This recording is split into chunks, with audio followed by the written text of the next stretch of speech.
From an entire city getting wiped off the map in days by a man, to armies that turned whole regions into graveyards, to single rebellions that ended in mass executions. These are the most evil warriors to ever live, explained. Starting with the Roman devastation by the Scourge of God. Attila and the Hunnic devastations. Just when the Romans thought life couldn't get any messier, in walks Attila the Hun. This guy wasn't just a conqueror. His nickname was Flagellum Dei, or the Scourge of God. But this wasn't just about one man. It was about the absolute wrecking ball that followed him. The Huns brought a level of intentional brutality that the Roman legions, basically the heavy metal infantry of the day, were totally unprepared for. It was like bringing a shield to a drone strike. Entire regions in the Balkans didn't just get conquered, they got deleted. For example, the city of Nisus, modern-day Niš, wasn't just occupied.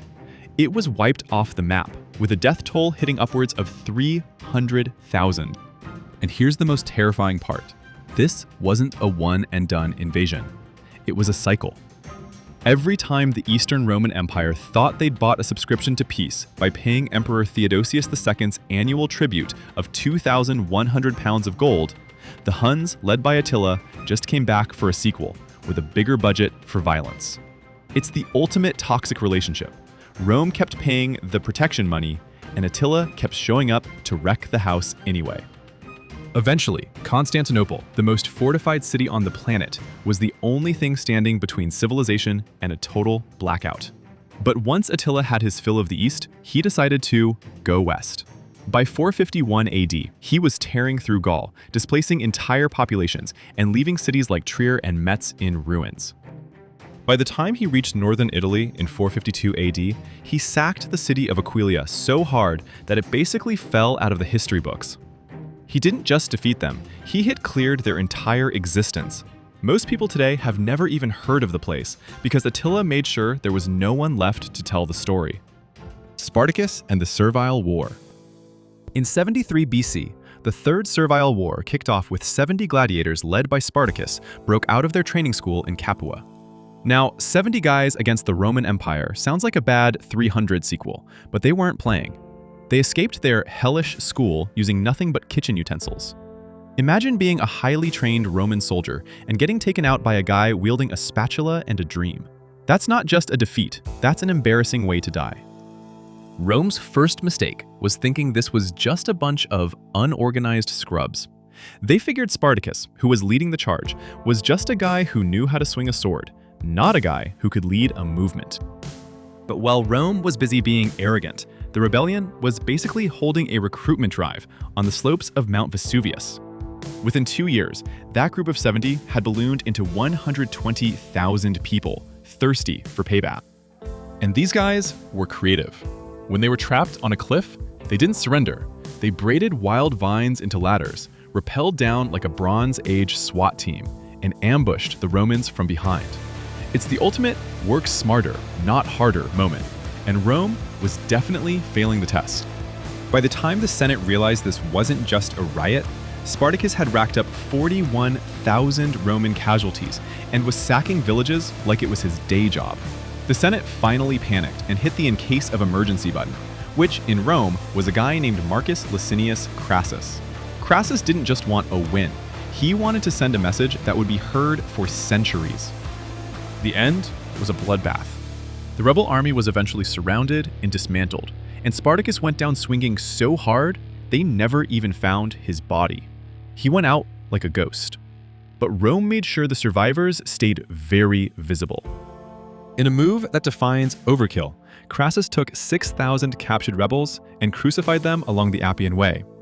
That's 120 miles of human misery, serving as the world's most terrifying billboards. It wasn't just a military victory.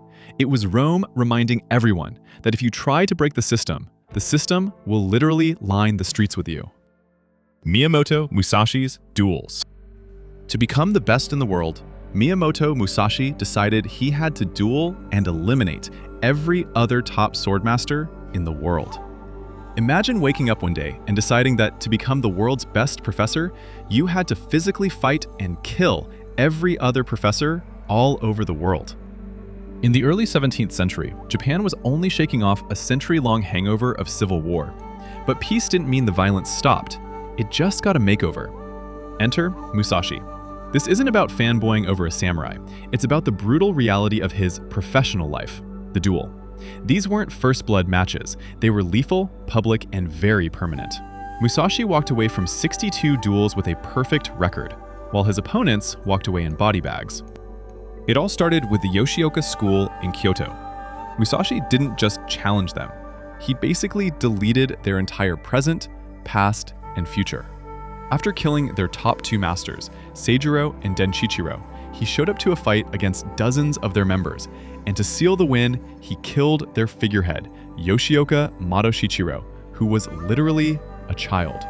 The school didn't just lose, it stopped existing.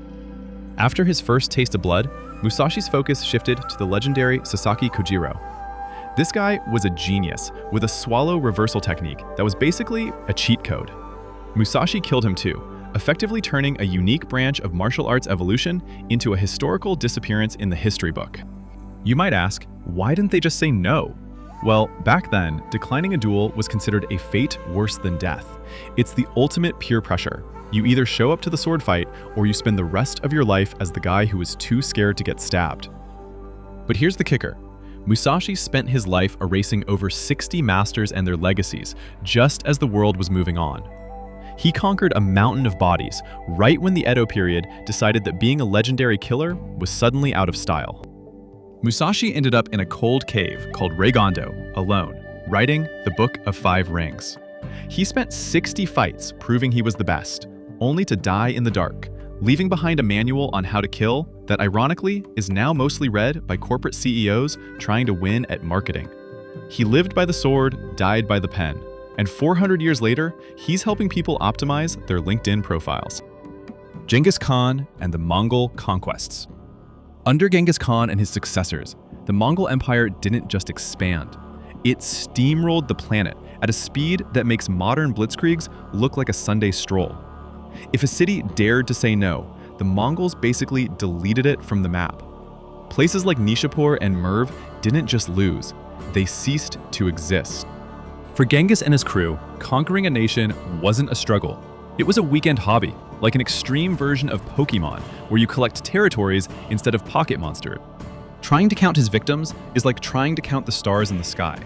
You're going to lose track, and the number is going to be terrifying. To Genghis, a city wasn't a fortress. It was just a school of fish, and he had the biggest net in history. His military machine was so well-oiled, it could probably run without an engine. From the Central Asian steppes into China and Europe, the death toll hit a staggering 40 million. In some places, the population took centuries to bounce back. Imagine being so scary that your reign of terror lasts longer than most actual countries. While China and Iran took the brunt of the chaos, the siege of Baghdad in 1258 was on another level of tragedy. The Mongols turned the Tigris River black with the ink of billions of destroyed manuscripts, then turned it red the very next day with the blood of the city's brightest minds. It was a literal delete button for human knowledge. And just when you think they couldn't get any more hardcore, they invented biological warfare. During the siege of Kaffa, the Mongol army started catapulting plague-infested corpses over the city walls. They unleashed the Black Death, a bacterium that hitched a ride on the world trade routes and wiped out up to 200 million people. The Mongols didn't just change the borders of the world, they nearly ended the world entirely. From the Hunnic devastations to the crucifixions after Spartacus's rebellion and the sweeping destruction of the Mongol conquests, history's greatest tragedies reveal a chilling truth. Civilizations are often brought to the brink not just by violence, but by the systems and fear left behind in its wake. Yet somehow, each catastrophe didn't just break the world, it reshaped it, proving that survival isn't just about enduring destruction, but carrying the weight of what it costs to move forward.